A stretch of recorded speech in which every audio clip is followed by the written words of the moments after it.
Hello and welcome to a look at Impossamole for the Amiga, a game that was developed by Core Design and released by Gremlin.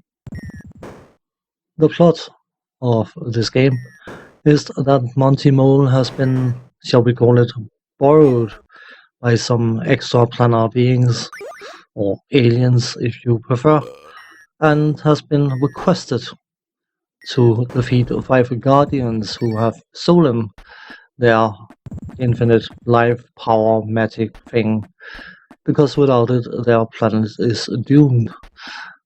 And Monty accepts the challenge, but politely asks how he's supposed to defeat the Guardians, and the aliens award him some superpowers so he can have a chance to stand up to the Guardians once he manages to locate them. Let's just jump straight to the technical side of things. From a graphical point of view, I think the game is perfectly okay. You can easily identify the main character as being a mole in a superhero suit for some bizarre reason. And all the enemies you are facing are easy to distinguish from one another. And as you progress further through the game, you will likely be able to recognize certain characters from other franchises. But as they say, details are just that, details. The level graphics themselves, I think, is fine. I do find that on certain levels the graphics can seem a bit over the top, perhaps, but that is down to personal preference.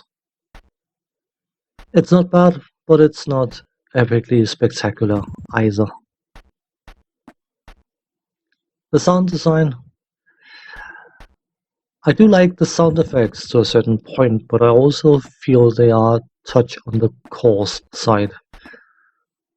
I will openly admit that my inner 4-year-old will like the burp that Monty sends out once he picks up some food to eat.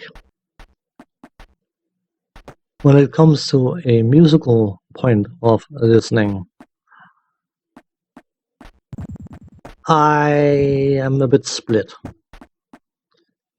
The title music and the high score or game over music, whatever you decide to call it, is very heavily inspired by the music for the game Monty on the Run on the Commodore 64.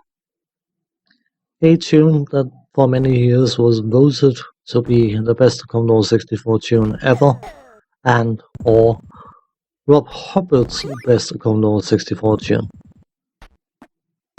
I wouldn't agree on either count, but that is down to personal preference, but I'm definitely very familiar with the music to that game, and I like it quite a lot. Based on your familiarity with the original game or lack of same, you might find this music perfectly acceptable, but I do find parts of it to be borderlining intolerable.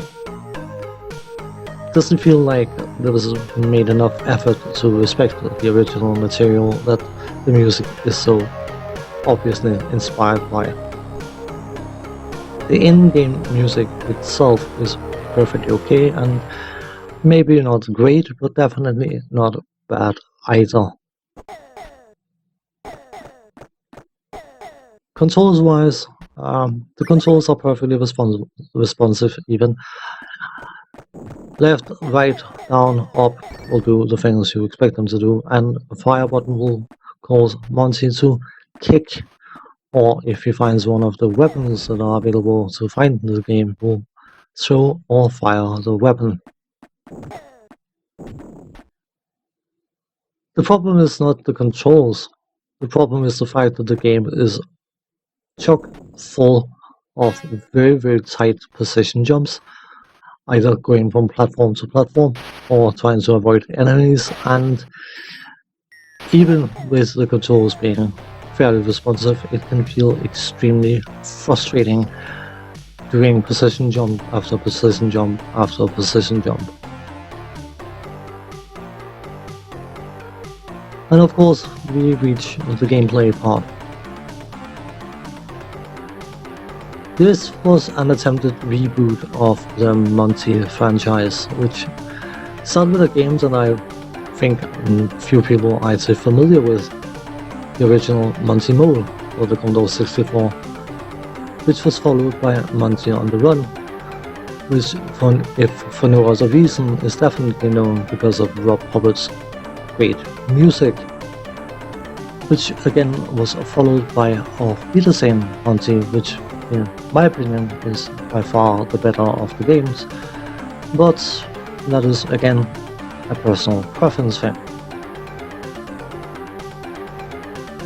The foundation of the formula of this game is the same as the original games, which was a platformer where you have to go around and pick up objects and avoid enemies and deal with various different obstacles. In an attempt to make it its own, Monty has been given access to finding weapons and using them against certain enemies, because of course certain of the enemies have to be indestructible or there wouldn't be any fun in the challenge. But again, it depends a lot on how familiar you are with the original material or not, whether this game is remotely enjoyable or not. I've already mentioned the precision jumping required, which can by itself be incredibly annoying. The level design for the different levels is not great in certain sections, and the fact that you, even though you can choose between level 1, 2, 3 and 4 at will, you have to defeat all those levels in order to access the 5th level, which as far as I can gather is supposedly the easiest of the levels, which of course makes perfect sense. When you try to reboot an old franchise, you have to be extremely mindful of the original material, and you have to be respectful of it, and still come up with enough new to justify the reboot. I don't think this game delivers in that direction. On that note, thanks for watching, take care, see you next time, bye bye for now.